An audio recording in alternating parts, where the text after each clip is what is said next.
Le ministre français de la Défense boucle sa tournée au Sahel. Avant de quitter Bamako, dernière étape, Jean-Yves Le Drian s'est entretenu avec le président de la République Ibrahim Boubacar Keïta. Sécurité et négociation d'Alger étaient au menu. Ensemble pour une nuit de prière, les musulmans célèbrent demain dimanche Mauloud, l'anniversaire de la naissance du prophète Mohammed, paix et salut sur lui. La nuit va être longue dans les mosquées et sur la place publique à travers le pays.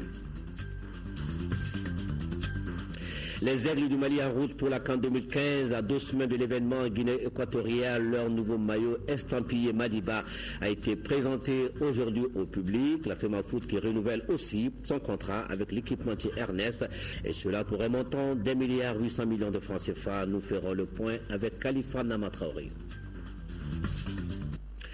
Mesdames et messieurs, bonsoir, bienvenue à cette édition. Le ministre français de la Défense a achevé aujourd'hui à Bamako sa tournée au Sahel. Jean-Yves Le Drian s'est entretenu ce matin avec le président de la République, Ibrahim Boubacar Keïta. La sécurité dans le Sahel, notamment au nord du Mali, et les négociations en cours à Alger étaient au cœur de leur entrevue. Paris entend renforcer également son dispositif sur le terrain. Le point avec Ibrahim Traoré. L'opération Barkhane s'installe progressivement dans le Sahel pour faire face aux terroristes. Après un tour au Tchad et au Niger, où il a apprécié sur le terrain l'engagement des soldats, le ministre français de la Défense était hier vendredi à Gao dans le nord du Mali, avant de rencontrer ce samedi à Bamako le président de la République. Jean-Yves Le Drian est venu réitérer au chef de l'État la détermination de Paris à soutenir le Mali dans ses efforts de stabilisation du septentrion malien, mais aussi et surtout dans la lutte contre la résurgence des groupes armés. Nous avons fait le point sécuritaire. Nous avons pu constater que la mise en œuvre de Barkhane était efficace, que ça allait encore se renforcer pour dissuader tous les terrorismes et continuer à avancer dans la paix et la sérénité sur l'ensemble de la zone, pas uniquement sur le Mali, sur le Niger, sur le Tchad, mais évidemment aussi sur le Mali. Le président de la République a eu un long tête-à-tête avec le ministre Le Drian. Leur entrevue devrait évoquer la situation particulière de Kidal, qui reste une priorité pour Bamako. Un accord définitif à l'issue des négociations en cours à Alger entre le gouvernement et les groupes armés pourrait changer la donne. C'est du moins la conviction de Jean-Yves Le Drian. Le Mali est un grand pays qui a beaucoup d'avenir. Son avenir passe d'abord par une paix rétablie, une confiance entre les communautés. Et je suis très positif à l'égard de ce qui se déroule à Alger. Je souhaite vraiment, pour tout le monde, que ce soit des accords de longue durée. Le groupe armé qui insiste sur le fédéralisme et Bamako digne. Monsieur, je voudrais vous dire que les accords d'Alger doivent être faits par les partenaires eux-mêmes et non pas par le ministre de la Défense de la France. Et le rôle du président Ibrahim Boubacar Keïta dans cette affaire est tout à fait essentiel et je pense qu'il aboutira. À l'heure actuelle, le défi reste la sécurité et la stabilité dans le Sahel. C'est pourquoi les dirigeants africains, notamment le président Ibeka, appellent l'Occident à achever son intervention en Libye, devenue un véritable sanctuaire terroriste. La France, pour l'instant, s'appuie sur l'opération Barkhane qui s'étend sur une zone couvrant la Mauritanie, le Mali, le Niger, le Tchad et le Burkina Faso. L'alliance de la communauté arabe du Mali n'est pas dissoute. Al-Karama existe bel et bien. Les responsables de cette association l'ont réaffirmé ce matin. C'était au cours d'une rencontre avec les journalistes. Et cela s'est passé à la maison de la presse. Daouda Sidiki Diarra est allé suivre pour moi l'actualité.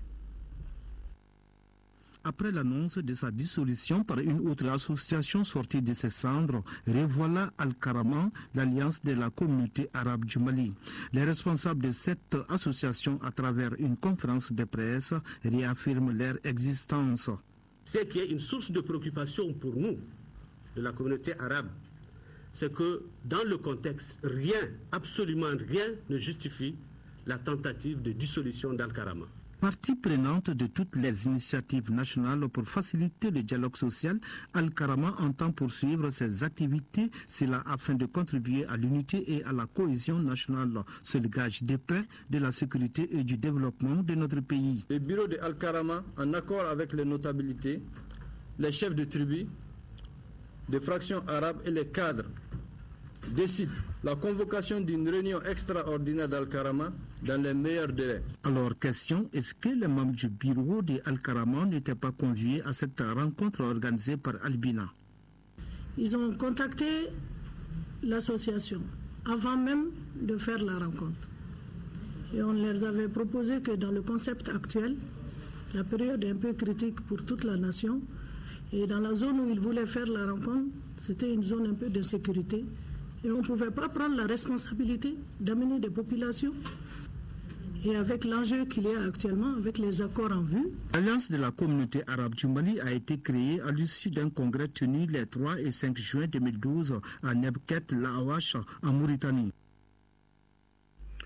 Et puis ce communiqué du gouvernement de la République du Mali qui déplore le décès du maire d'Andera Boukane, message ainsi libellé, c'est avec une tristesse que le gouvernement du Mali annonce le décès de M. Aroudéini Ag Amatou, maire de la commune d'Andera Boukane, survenu ce samedi 3 janvier 2015. M. Ag Amatou a succombé à ses blessures dans l'avion de l'aménagement qui le transportait ici à Bamako, où il devait être soigné suite à l'attentat du 1er janvier 2015. Le gouvernement s'associe au président de la République pour exprimer sa profonde compassion et présenter ses condoléances les plus sincères à la famille du défunt ainsi qu'à tous ses proches. Le gouvernement réitère sa condamnation ferme de l'acte terroriste qui a coûté la vie au maire Ag Amatou et à l'un de ses fils. Le gouvernement du Mali renouvelle son engagement à punir ces crimes et à lutter contre toutes les formes de terrorisme pour ramener la paix et la sécurité sur l'ensemble du territoire malien avec l'accompagnement de ses alliés. Les présidents de l'Association des municipalités du Mali, AMM, les membres du bureau national qui déclarent aussi avoir appris avec consternation et indignation le décès tragique de M. Aroudéni Ag Amatou, maire de la commune d'Andera Boukane, dans le cercle de Ménaka, et de l'un de ses fils suite à un attentat perpétré le jeudi 1er janvier 2015. Le président de l'AMM, l'ensemble des maires et élus locaux du Mali condamnent cet acte ignoble, lâche et barbare. Veillée de prière ce soir dans les mosquées, sur les places publiques à travers tout le Mali. La communauté musulmane célèbre demain dimanche l'anniversaire de la naissance du prophète Mohammed, paix et salut sur lui. Une fête grandiose à laquelle participent également les milliers de fidèles venus de par le monde se joindre à leurs frères et sœurs maliens pour marquer ce grand rendez-vous de l'islam. Ibrahim Choukari. La naissance et le baptême du prophète Mohammed, paix et salut sur lui, sont célébrés avec faste chaque année à travers le monde. Ces dates anniversaires constituent une occasion idéale de retrouvailles, de communion et de méditation entre frères musulmans. Pour les musulmans, le Mawloud revêt une signification très profonde. Le jour de la naissance du prophète alayhi salatu wassalam est aussi un jour de baraka. C'est pourquoi, en tant que musulmans, il nous est demandé de montrer notre amour que nous avons vis-à-vis du prophète alayhi salatu wassalam. C'est pourquoi les musulmans, à travers le monde, de l'Arabie saoudite à n'importe où, jusqu'en Indonésie, partout à travers le monde, les musulmans fêtent l'anniversaire de la naissance du prophète alayhi salatu wassalam. Et même si la manière diffère, le prophète même alayhi salatu wassalam a observé le jeûne. On lui a posé la question: pourquoi vous jeûnez chaque lundi? Il a dit: c'est un jour où je suis né. Je suis né un lundi, c'est pourquoi chaque lundi j'observe le jeûne pour remercier Allah subhanahu wa ta'ala.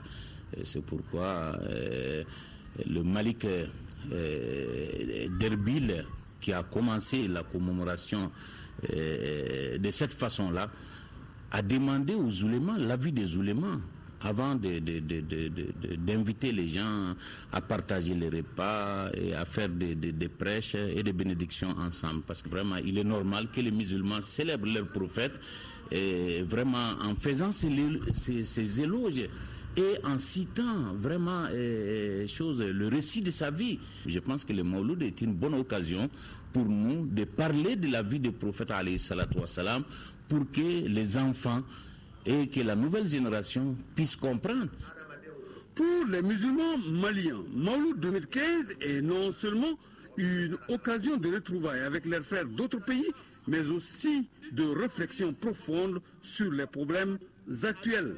Cette année, tous les musulmans vont prier vraiment Allah pour ramener la paix dans notre pays et puis éloigner le Mali aussi de cette épidémie Ebola. Mawlud 2015 prévoit plusieurs activités religieuses à travers tout le territoire national. Le ministre du Travail, de la fonction publique et des relations avec les institutions communique qu'en application des dispositions de la loi 05-040 du 22 juillet 2005, que le Mawlud est une fête légale en République du Mali. En conséquence, la journée du lundi 5 janvier 2015, consécutive au jour de la fête, est chômée et payée sur toute l'étendue du territoire national. Lundi 5 janvier 2015, donc chômé et payé sur toute l'étendue du territoire national. Bonne fête de Mawlud à toutes et à tous. La suite de cette édition, unité, justice et réconciliation, c'est le thème du 3e congrès ordinaire de l'Association islamique pour le salut à Islam. Les congressistes venus de toutes les régions du Mali examinent les statuts et règlements de l'association et élisent un nouveau bureau pour les 5 années à venir à Gali Agissa. Ces assises, 3e du genre de l'Association islamique pour le salut à Islam, se tient sous le signe de la Matiliti.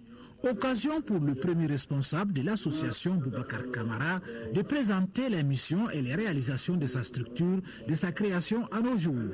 Créée il y a environ 24 ans, l'Islam entend revoir son statut et règlement et fortifier son instance dirigeante lors de ses travaux de 2 jours.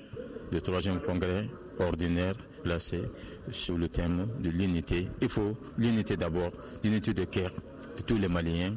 La justice, il faut la justice administrative, il faut la justice sociale pour qu'on se réconcilie. Le dernier congrès, nous avons à peu près 40 ou 50 sous-comités et actuellement nous sommes venus jusqu'à plus de 200 comités de base.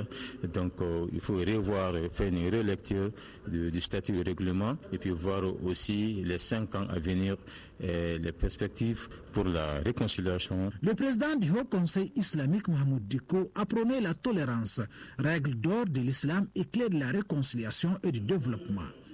Quant au Premier ministre, il a salué l'engagement de l'association dans la promotion de l'islam et la cohésion sociale. Moussa Mara a rappelé les ambitions du gouvernement pour la sauvegarde de la diversité ethnique et culturelle au Mali. Les discussions que nous sommes en train de mener sous l'égide de la communauté internationale en Algérie ont pour objectif principal de réconcilier les Maliens. Nous n'allons pas nous entendre sur l'injustice. Nous n'allons pas nous entendre sur l'inéquité. Parce que tous les Maliens sont égaux. Nous voulons que le Mali de demain soit un pays où la différence entre les citoyens se fait sur leurs compétences et non sur leur couleur de peau ou leur religion. C'est à cette condition seulement que nous allons bâtir un pays prospère. Le Premier ministre s'est également prononcé sur le classement du Mali, 3e consommateur d'alcool par l'Organisation mondiale de la santé OMS.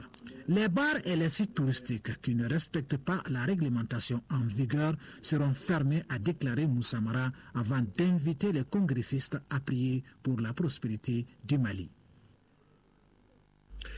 Voilà, 3e congrès de l'Islam. Le Premier ministre, qui était au rendez-vous, vous l'avez vu, a saisi l'occasion pour entretenir l'assistance sur le rapport de l'OMS, rapport qui vient de classer le Mali 3e pays consommateur d'alcool en Afrique.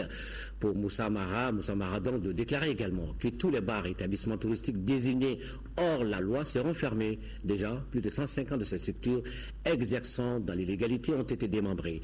Nous écoutons les choix du gouvernement. Il est au micro de Gali Agissa. L'Organisation mondiale de la santé a commandité une enquête sur beaucoup de pays. Ils ont d'abord déterminé la consommation globale d'alcool dans tous les pays. Et ça se détermine par la production d'alcool local et par les importations d'alcool. Ils ont rapporté d'abord dans un premier temps la consommation globale d'alcool à l'ensemble de la population. Et quand on fait cela, le Mali est plutôt proche des dernières places que des premières places. Dans un second temps, ils ont voulu déterminer les buveurs d'alcool du pays. Donc ils ont fait un sondage. Ils ont demandé aux uns et aux autres de dire est-ce qu'ils boivent ou ils ne boivent pas. Au Mali, on a eu 97% de non-buveurs et 3% de buveurs, ceux qui déclarent qu'ils sont buveurs. En ce moment, ils ont pris la consommation globale d'alcool du pays et ils ont rapporté aux buveurs, c'est-à-dire les 3%. C'est là où ils ont eu le résultat de 29 litres par buveur, ce qui a fait du Mali le 3e pays en termes de buveurs d'alcool parmi les buveurs déclarés. Donc juste pour dire que le résultat de l'enquête de l'OMS doit être bien expliqué pour être bien compris, il ne s'agit pas de la consommation d'alcool du pays, mais de la consommation d'alcool par les buveurs du pays. Voilà qui est clair. Le Conseil des oulémas et écrivains qui tient aussi, depuis ce matin ici à Bamako, son premier congrès ordinaire de congressistes réunis autour d'un thème vers un dialogue constructif pour la cohésion sociale et l'unité nationale. Sokona Kamisoko était présente pour Malactualité. À l'issue de ce congrès, le Conseil des oulémas et écrivains se propose d'aider le gouvernement à cultiver la paix entre les communautés. C'est là à travers la promotion de la coexistence pacifique. Notre pays a besoin de la cohésion sociale et de l'unité nationale. C'est pour cela que nous avons voulu en tout cas placer notre congrès, surtout le premier, sur ce signe-là. Vu l'histoire de notre pays sur le plan islamique, c'est un pays vieux de l'islam. Mais il a besoin aussi de veiller en tout cas le peuple en écrivant, en retraçant l'histoire du Mali sur le plan islamique, sur le plan religieux, sur le plan social. L'occasion pour les congressistes de présenter certains ouvrages qui retracent la culture et la civilisation du Nord. Les intervenants ont tour à tour salué l'initiative. Vous avez décidé en tant qu'ouléma, en tant qu'intellectuels, des écrivains, de chercher par tous les moyens de repenser les plaies, de les refermer, de rapprocher les Maliennes et les Maliens entre eux, afin qu'un dialogue s'instaure. Parce que l'islam, notre religion commune, est une religion de paix. Et c'est pourquoi nous vous félicitons d'avoir eu cette initiative. Vous avez le devoir noble d'éclairer les fidèles et surtout d'apaiser les conflits interreligieux afin de proposer à la fin de ce congrès des solutions pour vivre ensemble en harmonie dans un État laïque, républicain. Créé en 2012, le Conseil des oulémas et écrivains est constitué uniquement des ressortissants du Nord résidant à Bamako. Le Conseil entend élargir son bureau à travers les régions. L'économie du développement, trajectoire, analyse et stratégie de développement, c'est le titre du livre du professeur Modibo Traoré présenté ce matin au grand public. C'était dans l'amphithéâtre de la Bibliothèque nationale à Amdalaï, à 2000. Édité par Harmattan, cet ouvrage qui se veut un outil de travail a suscité de vifs intérêts et des discussions houleuses au cours d'une cérémonie de présentation très vite devenue une causerie débat entre intellectuels. Souli Ibrahim Keita était au rendez-vous. Voici son reportage. 354 pages pour réécrire l'histoire de l'économie du développement. Traoré Modibo veut replacer à l'endroit un pan occulté ou oublié de la trajectoire et de la stratégie de développement. Au pain fin, les trois vagues successives qui ont marqué l'histoire économique et universelle, agraire, industrielle et des technologies de l'information et des communications. Deux raisons pour expliquer l'initiative. Pour deux raisons. Un,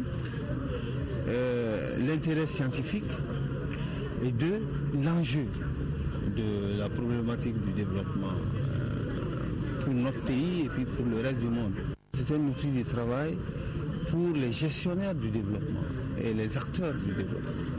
Pour le professeur et écrivain, les partisans d'Adam Smith, lui-même adepte de la théorie de l'individu rationnel, ces partisans doivent intégrer cette autre réalité, l'existence de la théorie de l'être social. Se focaliser seulement sur l'une ou l'autre idéologie, c'est faux jeu garanti. Nous sommes heureux en tant que chercheurs d'avoir un outil à notre disposition qui adopte deux concepts majeurs, à savoir le retour d'abord à la microéconomie comme instrument de développement. Et deuxième chose également qui met à la disposition encore une fois de plus de nous chercheurs des alternatives. Tout d'abord, il a fait un lien très pertinent entre le processus historique, économique et social et les outils d'analyse. Vraiment, c'est un bel ouvrage. Il s'est soumis à un exercice qui n'est pas très courant au Mali. Par rapport à sa conclusion sur les langues nationales, je suis resté sur ma faim. Et je vais même dire que j'ai été un peu heurté quand il a conclu en disant que les langues nationales ne peuvent pas constituer un outil de développement. Nos langues peuvent avoir le même statut et les mêmes valeurs que les langues dites langues de science comme l'anglais et le français. Même si ces langues ont pris le relais d'autres langues qu'on appelle aujourd'hui langues mortes, qui pourtant étaient des langues de science. À 61 ans, le professeur d'université apporte deux grandes innovations. L'utilisation de la macro-analyse intégrant la contrainte sociale, la définition d'une procédure d'option stratégique de développement tenant compte des ressources disponibles. Le livre-là, c'est une bonne opportunité pour nous rappeler qu'on ne doit pas ouvrir la recherche, l'innovation et la diffusion si on veut que notre pays émerge. Ça, c'était vraiment la leçon clé d'aujourd'hui. Et avoir des professeurs d'université de chez nous dans les conditions que nous connaissons de travail et autres, pouvoir s'adonner à ce travail de réflexion en dit long pour leur engagement pour le développement. Seul hiatus, l'ouvrage déjà technique comporte quelques fautes inacceptables. De quoi porter un coup à la crédibilité des messages dont la pertinence s'avère incontestable. Merci, Sori Ibrahim Keita. Si vous voulez encore de plus en plus de détails sur le contenu de ce manuel, l'économie du développement, suivez demain Actu Hebdo, canal 12-13. Le professeur Modibo Traoré sera donc sur le plateau de Actu Hebdo pour nous informer davantage. Il sera avec monsieur Amadou Cissé, il est le directeur général de l'APEJ, qui viendra, lui, nous parler du lancement du projet PROCEJ. C'est donc dans Actu Hebdo de demain dimanche 12-13. Une fenêtre maintenant sur l'actualité politique avec le camp de la majorité présidentielle qui marque sa rentrée politique. Et cela se passe avec la signature d'une convention déterminant les principes de fonctionnement de leur regroupement. L'Alliance pour le Mali, qui existe depuis maintenant près d'un an, formalise ainsi l'acte qui consacre sa naissance et son fonctionnement. La signature de convention a été suivie d'une conférence de presse pour mieux préciser la nature et les contours de l'Alliance. Nous faisons le point avec Alucene Touré qui était sur place pour l'actualité. L'Alliance pour le Mali, c'est au total 10 partis politiques qui partagent les mêmes idéaux, à savoir soutenir et inspirer l'action gouvernementale pour traduire en acte le programme de gouvernement du président de la République. L'Alliance pour le Mali, APM, est née le 27 janvier 2014 dans un climat politique apaisé, caractérisé par l'élection du nouveau président et l'installation du nouveau Parlement après des élections présidentielles et législatives réussies, saluées par l'ensemble de la communauté internationale. Le chef de l'État a besoin de notre accompagnement, de notre soutien, de nos conseils, de notre présence à ses côtés et de temps en temps de notre action de défense de ses idéaux et de tous ceux qui se sont engagés à l'aider à réaliser ce pourquoi les Maliens l'ont massivement élu en 2013. Cet accompagnement ne doit être motivé que par sa réussite, au-delà des questions de rôle, de place ou de responsabilité. Parce que sa réussite, aujourd'hui, est la réussite du Mali. De la conférence de presse, on retiendra parmi les préoccupations des confrères la défection du parti ASMA du groupe parlementaire. Cette défection, on devrait s'attendre depuis longtemps parce que depuis les événements malheureux de Kidal jusqu'à la motion de censure déposée par l'opposition, nous avons senti une certaine fébrilité au niveau de nos camarades de l'ASMA. Nous pensons qu'aujourd'hui, nos camarades sont partis, mais contrairement à ce qui a été dit, que c'est pour une visibilité, nous pensons que ce n'est pas une question de visibilité parce qu'un député il est national. L'adhésion à l'Alliance pour le Mali est principalement basée sur l'intégration de son principe directeur de base, à savoir le soutien des actions du chef de l'État. La présidence est tournante et s'adjuge en fonction de l'ordre alphabétique. La coordination malienne des organisations démocratiques a animé ce matin à la pyramide du souvenir une conférence débat. Cette conférence qui portait sur le thème « La démocratie malienne, force, faiblesse et perspective » visait à faire le bilan des 24 ans de démocratie au Mali. Un reportage de Abdrahman Maïga. La démocratie malienne, forces et faiblesses et perspectives.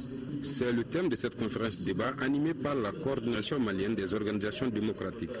Elle se situe dans le cadre des activités commémoratives de la Grande Marche de 1991 qui a abouti au renversement du général Moussa Traoré et à l'instauration du processus démocratique dans notre pays.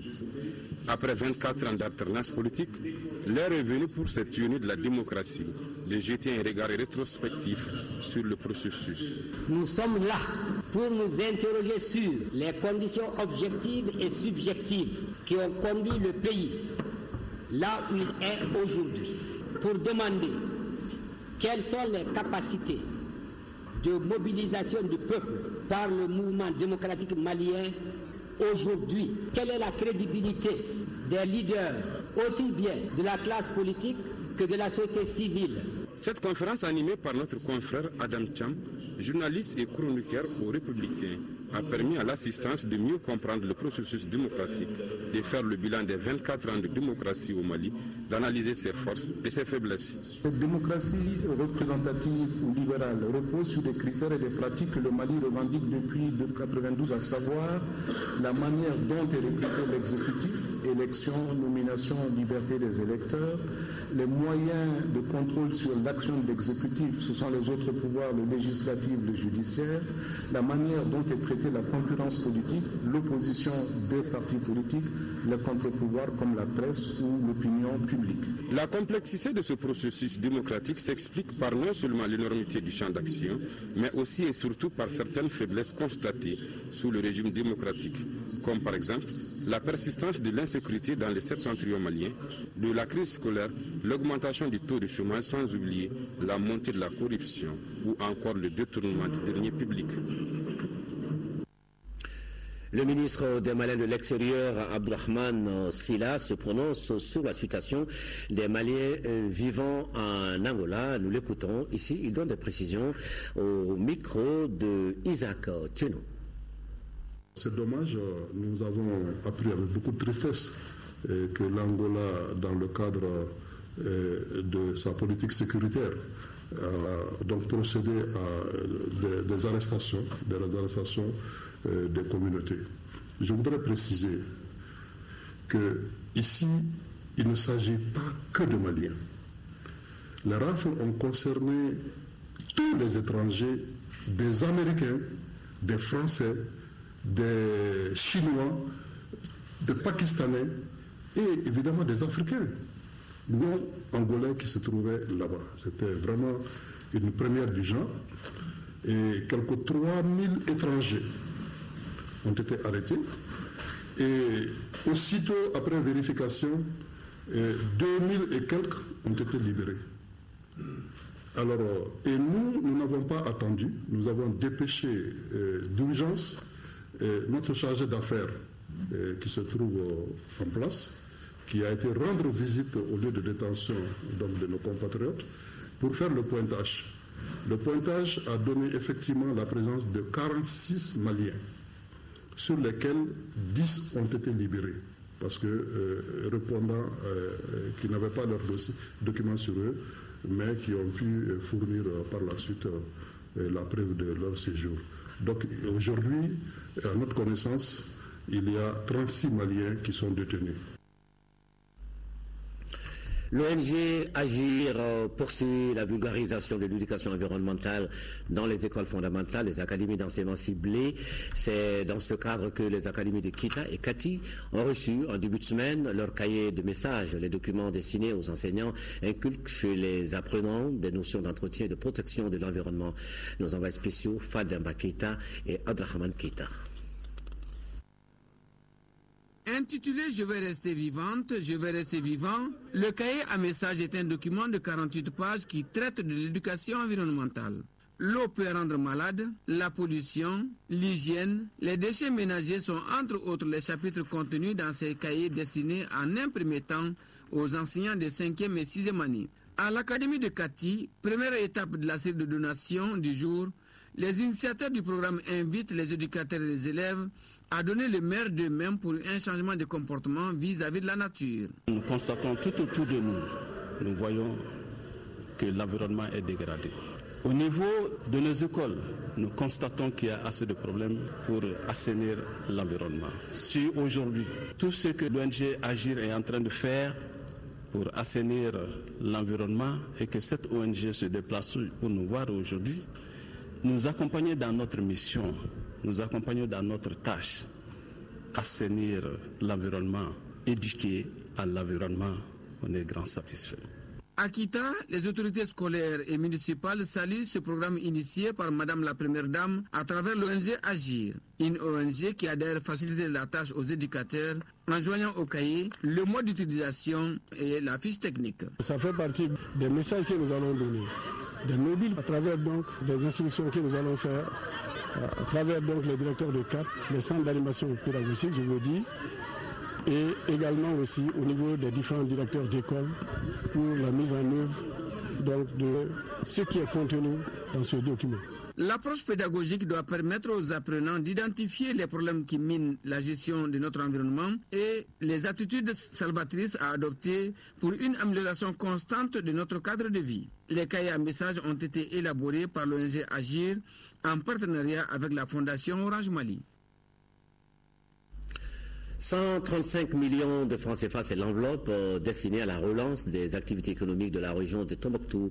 Un apport financier de la coopération suisse à travers l'ONG, Association pour la promotion du Sahel. Plus de 60 associations socio-professionnelles sont concernées par cet appui en espèces et en nature. Correspondance Yéya Tandina. C'est par une visite sur les trois plaines de Tombouctou, à savoir Daï, Korémé et Amadja, que les responsables de l'ONG Association pour la promotion du Sahel à Promos ont commencé.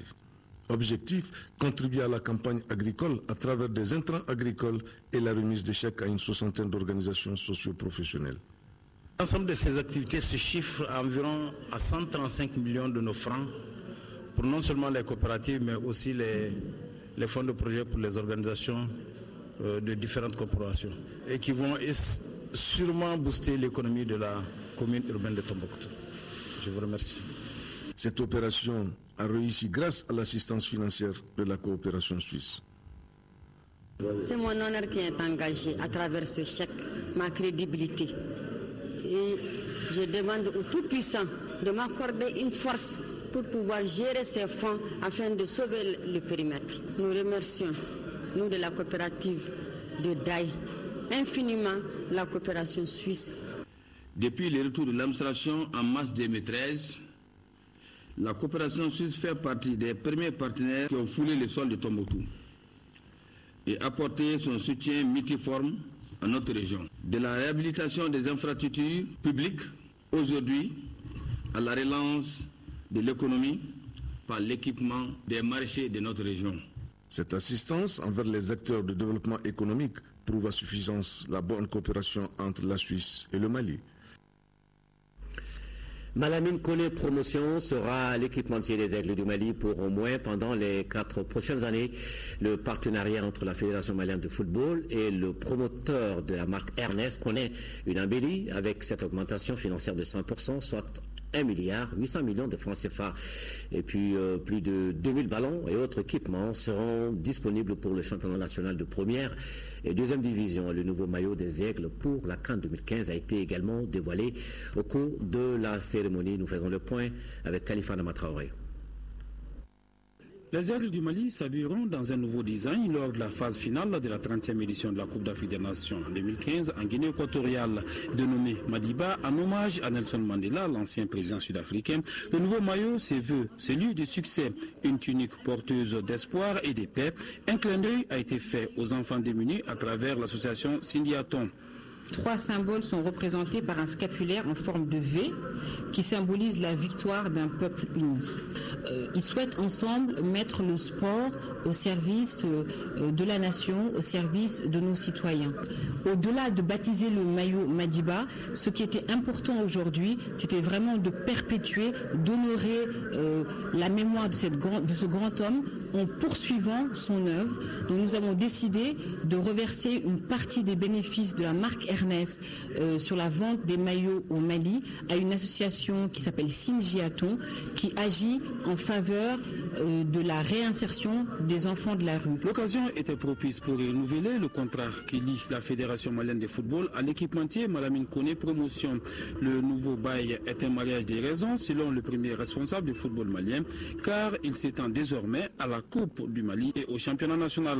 Les engagements qui découlent de ce contrat sont évalués à 1,8 milliard de francs CFA sur toute la durée du contrat. Ces engagements se répartissent en une dotation financière de 65 millions de francs CFA par an, la fourniture d'équipements d'une valeur de 164 millions de francs CFA par an et une dotation en équipement composé de sous-vêtements pour une valeur de 72 millions de francs CFA par an, la fourniture de ballons officiels pour le championnat de Ligue 1 Orange pour une valeur de 59 millions de francs CFA.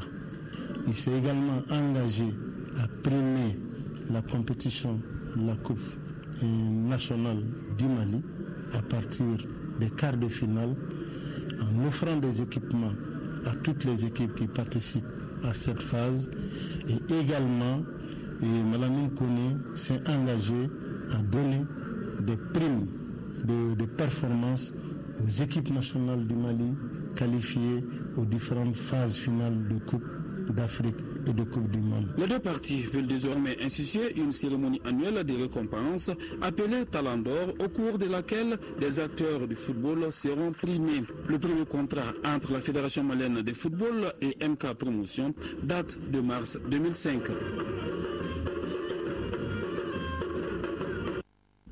Bonne chance aux Aigles. Et maintenant, direction à la pelouse du championnat national de Ligue 1 en foot. À l'ouverture de la 6e journée, jouée au stade Mamadou Konaté, le Nianan de Koulikoro a battu l'ASB 1-0 et une victoire précieuse pour l'équipe de Koulikoro puisqu'elle engrange désormais 9 points en attendant la prochaine journée. Le point avec Mamoto Dante. L'AS Niana remporte le duel de cette 5e journée par le minimum de 1-0 devant l'association sportive de Bamako, l'ASB. La rencontre a démarré avec peu d'engouement et sans pression. Malgré tout, l'équipe de Koulikoro arrive à ouvrir le score dès la 11e minute par un superbe lob de Boubacar Diarra, ancien sociétaire de l'US Bougouni. L'ASB court derrière l'égalisation, mais en vain. La première période reste à l'avantage du Nianan de Koulikoro. À la reprise, l'ASB met plus de pression dans son jeu et multiplie les actions devant le but adverse sans réussir à rétablir la parité. Le Nianan maîtrise son sujet et pouvait même aggraver le score à la 72e minute sur une balle arrêtée. Cherche pas comme trouve le poteau. Quand l'équipe est en doute, c'est très difficile de faire ton jeu. Aujourd'hui, vraiment, en première mi-temps, toujours on pêche en première mi-temps. Depuis qu'on a encaissé le premier but en première mi-temps, bon, on a un peu bousculé, mais on n'a pas pu égaliser. En deuxième mi-temps, c'est chaque fois en deuxième mi-temps, on domine le match, mais on n'arrive pas à concrétiser les occasions. On a vu mes joueurs se défendre. Il ne fallait pas, il fallait vraiment continuer à jouer normalement. Et c'est ce qu'on a voulu faire en deuxième mi-temps, mais il s'est fait quand l'équipe adverse aussi s'est dit carrément, ils ont beaucoup de chance, ils ont encore de la chance pour égaliser. Ils ont joué, ils ont su s'imposer. Et là, on a résisté, on a tenu bon jusqu'à la fin. Nous avons encore du temps de nous préparer, que les prochains matchs ne se comportent pas comme ça en deuxième mi-temps. Avec cette victoire, l'AS Nana engrange désormais 9 points à son compteur et l'ASB reste à 3 points au classement provisoire de la 5e journée. Lors de la 6e journée, le Nana affrontera les COB et l'ASB sera face à l'AS Police. Et toujours au compte de la 5e journée, le stade malien de Bamako a été tenu en échec par le Mama Ira de Kati, 2 buts partout. C'est le même score qui a sanctionné le match à venir de Tombouctou AS Real. L'AS Bakary Dian de Baoueli a battu la Somme par le score de 1-0. Et nous vous rappelons ce communiqué avant de boucler cette édition. Le ministre du Travail, de la fonction publique et des relations avec les institutions, et qui annonce que la journée du lundi 5 janvier 2015, consécutive au jour de la fête, est chômée et payée sur toute l'étendue du territoire national. Fin de cette édition. Merci d'avoir suivi. Vos rendez-vous avec l'info demain. D'abord, Actu Hebdo, canal 12 au 13, avec comme invité Amadou Sissé, directeur général de l'APEJ, un entretien qui portera sur le lancement du projet Procège, et puis le professeur Modibo Traoré, auteur du livre L'économie du développement, paru chez Harmattan, manuel présenté aujourd'hui même à Actu Hebdo 12-13. C'est juste avant le 13h dimanche qui vous sera présenté demain par Amara Malé Diallo. Merci, excellent week-end, bonne fête de Malouda.